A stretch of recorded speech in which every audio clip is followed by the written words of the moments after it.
quand il y a un phénomène qui interpelle l'actualité, c'est-à-dire que le problème du viol et de la pédophilie, il nous faut impérativement qu'il y ait un bon traitement de l'information. Et que, comme on dit, l'ignorance est la source principale des malheurs de l'homme, et c'est par elle qu'il faut commencer le combat.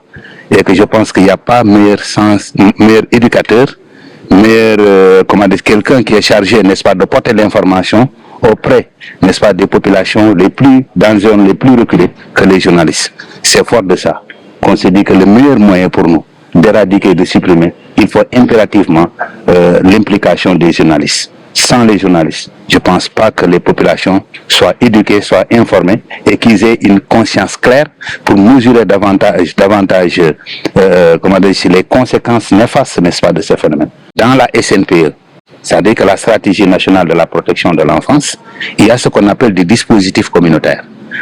Dans ces dispositifs communautaires, il y a ce qu'on appelle le CDP, dont je représente. Il y a aussi au niveau communautaire, surtout avec les CQPE, ce qu'on appelle les comités de quartier de protection.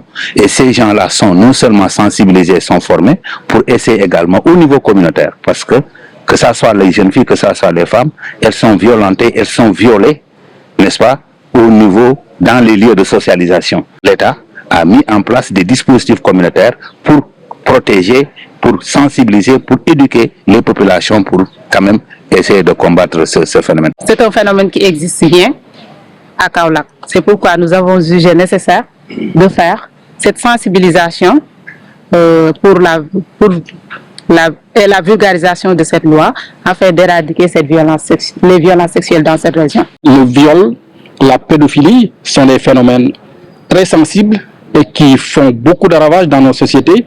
Donc il est impératif pour les journalistes qui sont des humains, et rien de ce qui est humain ne leur est étranger, pour qu'ils puissent avoir un certain nombre d'outils, pour qu'ils renforcent leurs capacités, parce que déjà c'est leur travail de tous les jours, c'est leur quotidien de traiter l'information, de recouper l'information et de la diffuser. Aujourd'hui aussi, comme la vie est un éternel apprentissage, c'est toujours bien de voir, de partager nos expériences respectives et pour voir comment, dans ce cas très précis du viol et de la pédophilie, de voir comment les journalistes doivent traiter ça pour être utiles à la société, pour renforcer leur utilité pour la société.